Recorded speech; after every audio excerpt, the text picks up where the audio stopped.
Hello, welcome to Pixeltest. We are on a mission to upskill 1 million AI scientists and Web3 engineers.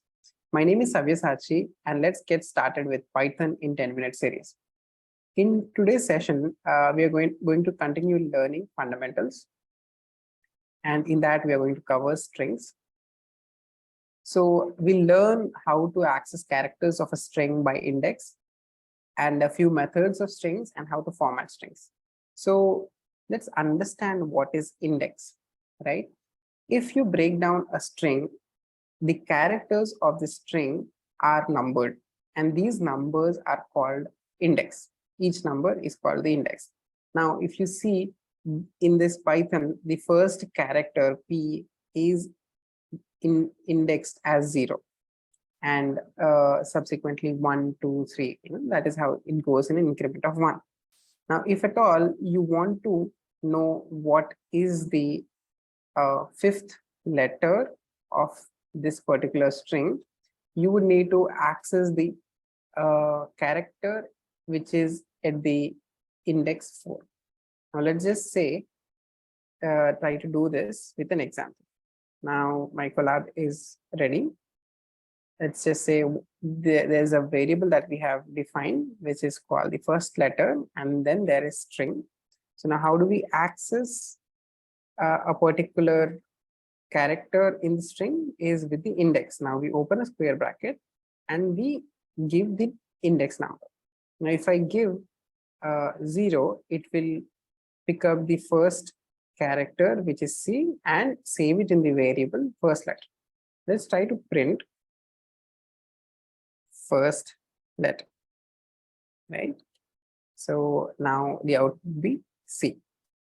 So let's look at the assignment. We have to define a variable which should save the fifth letter of this string called Monty. Now, if the string is Monty, double brackets, now we need the fifth letter.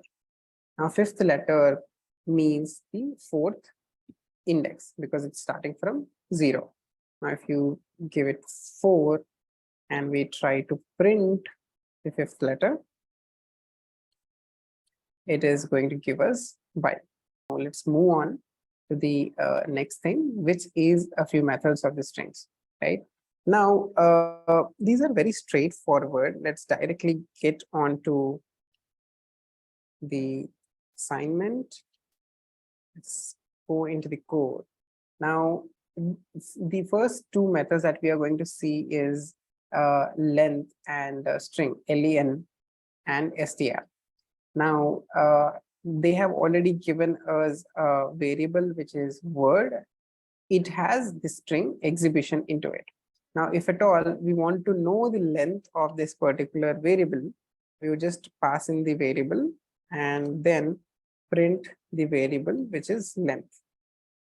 Now, when you print it, it will give the number of characters that this particular string has, right? Now, even if you look at trying to use the second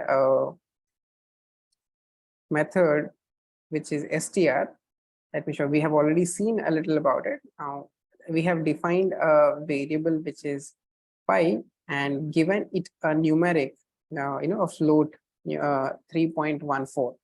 Now, if I'm trying to print this, it will give me an error because this is a string and we are trying to concatenate it with a float, right? So now how do you convert this into a string, right? So now you use the method str and let's try rerunning it. The value of pi is around 3.14, right? So now we have successfully converted it into string and then we got concatenated with the string given. Correct. So now let's move on. Now, if you see, the next methods are also fairly simple. Let's come here and let's see what we want to call lower and upper methods using the dot notation. So let me tell you what is the dot notation. Now, this word variable has the string exhibition. And if you want to have the whole of the exhibition in lowercase, now you can see that E is capital right now. If I'm going to do word dot lower method, if I'm calling this method, this, and I'm trying to print it, this is going to give me this word in lowercase.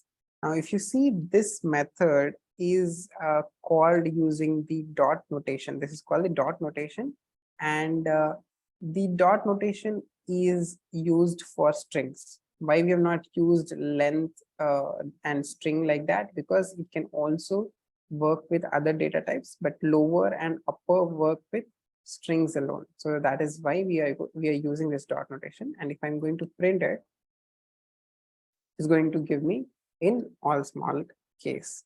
Now, if I'm going to use the same with the upper method, it's going to give me the all caps. Let's move on. Now, in strings, if we see how to format strings, we have seen earlier how we have concatenated a variable with a string by converting it into a string. But there is a better way, right? So we use this percentage operator here and do it. So let me show it to you. Now, there are two strings. The first string is red light and second string is green light. Now we want to print a statement which says go when it is green light and stop when it is red light, right? So how do we do that without trying to, concatenate in a complex way, right? So this is how we do. Now we have this whole strings stop when it is a, now this is the placeholder. Here we are going to use this %s and replace it with red light, and then go when it is a %s and replace it with green light. Now, how do we do that? So we write print statement, then write our string and put the placeholder %s wherever we want the variable. And just after the string, we put the operator % again, and in brackets, comma separated, we are going to write these names of these variables, write these variables. Now, how this will work is print stop when it is and it will start looking for the variable here after the % operator and replace it here, and then go when it is then again it will look for the second variable in this particular brackets and replace it. So let's try doing it. So this is how it will work. So stop when it is a red light and go when it is a green, right? So this is how, let us try to do a little assignment.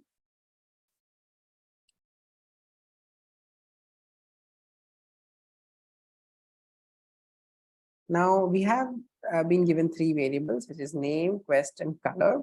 The name is Pixeltests, the quest is teaching Python, and the color is green, right? So now we have to print. So your name is here, there is a blank.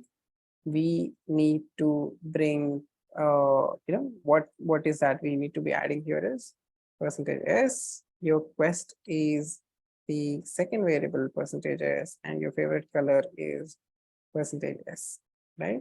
So now let's put the brackets here. And then here there is another blank. Here we are going to put another %, and name, quest, and color will be replaced. The %s will be replaced with name, quest, and color variables, whatever string is there in that particular variable, right? So it will not give us an error. So this is how we format our strings. This brings us to the end of this session. In today's session, we have learned and progressed a little more in our Python journey. In our next session, we will see how to work with date and time in detail. So link to the free email course of Python, the code snippets and notes for today's session are there in the description. If you liked this video, please drop the top 3 learnings in the comment section and do subscribe to the channel. Thank you.